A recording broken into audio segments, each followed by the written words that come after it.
Good morning, friends. This is podcast editing Carrie coming to you along with Tomoa and Temperance, the Shetland ewe lambs, to tell you that the little vlog that you're about to see, the update on the sock spin along 23, in the beginning of that, I mentioned that I'm going to show you an update on my yarn choices and my spinning, and that I'm also going to talk about how I prepare the Angora bunny and wool blend for my socks, and then also how the proportions and how I would prepare the wool and alpaca.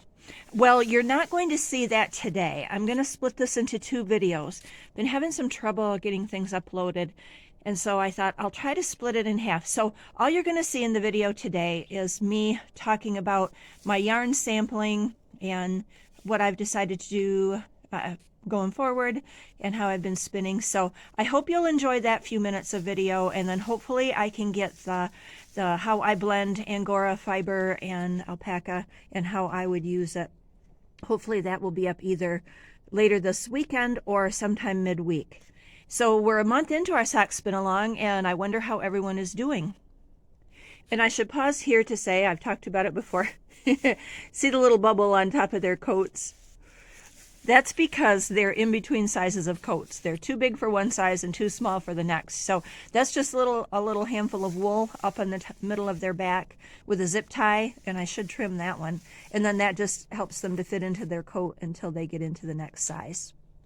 So anyway, that's all I wanted to say about that. And also, please, if you are thinking that it's too late to join in, it absolutely is not too late to join in. This spin along and knit along is a relaxed and easy time, and so you just start in any time you want. We can go all year if we need to, or if we want to. So all right, I hope you'll enjoy the little bit of update about my socks and my yarn, and I'll check back with you real soon. And let's hope I can get the rest of that video up too. Hope everyone has a great day. Girls, do you want to say goodbye? Can you see yourselves? Bye for now. Okay, I'm going to try to work through this pretty quickly. I had mentioned on Instagram that I was spinning my pin drafted roving that's fin and alpaca, and that I wasn't very happy with the resulting yarn. And part of that is because, and now that I look at this, if I'd have been paying more attention when I got it, and maybe you can see, I think this is more of about a 50-50 blend of wool and alpaca. The gray is the wool and the blue is the alpaca. There's a little. So it was, I could tell when I was spinning it that it wasn't going to be the type of yarn that I wanted it to be. Not for socks.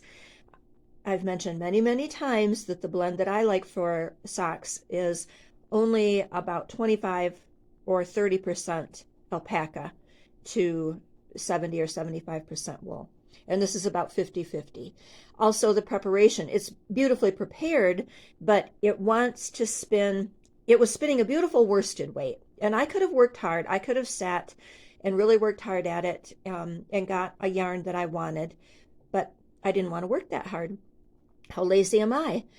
So what I did, and so this was my original fiber, wool and alpaca. I know the sheep that it's from, George, who is a fin sheep. Here is the sample yarn that I spun, and it's about a worsted weight. And I'm sorry I didn't take the time to put that on an index card to show you, the difference, but just take my word for it. This is about a worsted weight. And pretty heavy, not a lot of bounce to it. So what I did is reached in the stash for trusty Corriedale, and that's what this is. This is a two-way swirl. In fact, I knit a pair of socks out of this last year. Been in stash for a while, and I'm coming to the end of it, but I have enough left here to blend. So I took this, and I blended it with this. And so this is not scientific measurements. I didn't get the scales out and weigh it, but I did, like a layer of this with a layer of this, so that I would approximately have 75% wool and 25% alpaca. And so that's what these little bumps are. I got a few neps when I was blending it. I didn't get quite as blue a color as I maybe would have liked to, but I think it's going to be all right. I'll show you the yarn, the resulting yarn from this. Maybe. Oh, right here. So you can see it's a little bit lighter. I could have made some more passes through, but I didn't care for it to be blended all that much. And it's hard to see it here, but in counting the wraps per inch, weighing this up, this works out to be about a light sport weight. And like I said, this is about a DK. So then I just quickly cast on.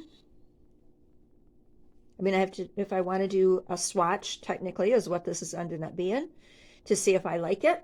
The gray, the toe, is the bunny toes blend, and I'm going to talk about that in a minute. So the toe is wool and a little bit of Angora bunny. I did a stripe of the blend, the wool and alpaca blend, and I did kind of like it. Finished up with the gray, and then, and this, really guys, this is on size 4 needles. This took me about an hour and a half to do. So this is actually, you know, here's my toe, and this is kind of that fattest part of my foot. And I kind of striped just to finish up the little bit of Angora bunny toes blend that I had spun. There's even a little bit more left, but this fits my foot really nice, and it's very comfortable. This is 48 stitches, and then I'll probably go down to 44 to do the narrow part of my foot. Swirl toe, toe up sock, that's my favorite. So this makes me happy. This tells me what I want to know. This is some of the gray of the Angora and wool blend, and I'm going to show you how I blend that here in a minute. So now I think I'm happy with the yarn that I can get. I've got to do some more passes of this and get it spun up, get enough for my sock, and then I'll come back and, or we'll, you know, move forward and get started spinning. But that's my sample. I'm going to stop now because I like to knit my socks 2 at a time. I don't knit them on the same needle, but I knit them concurrently. So that's that. Any questions about that? I'd be happy to answer, because I know I'm covering this very quickly, but I wanted to explain to you the trouble I was having. And I know I've said to you many times, if you're spinning a yarn that you're not happy with for a sock like this, just don't worry about it. You know, and I could go ahead and make a nice pair of house slippers with this DK. I could make a pair of mittens or fingerless mitts. I could make a ski band. But I only have 9 ounces of this fiber. And so I've knit enough pairs over the years, and you'll get there too if you haven't already, but I've knit enough pair over the years to know what I want in a yarn and that this wasn't going to be it. So that's that. So let's move on then to some questions that I had from the last video where I showed you how I spin Angora. So we'll move on and talk about that.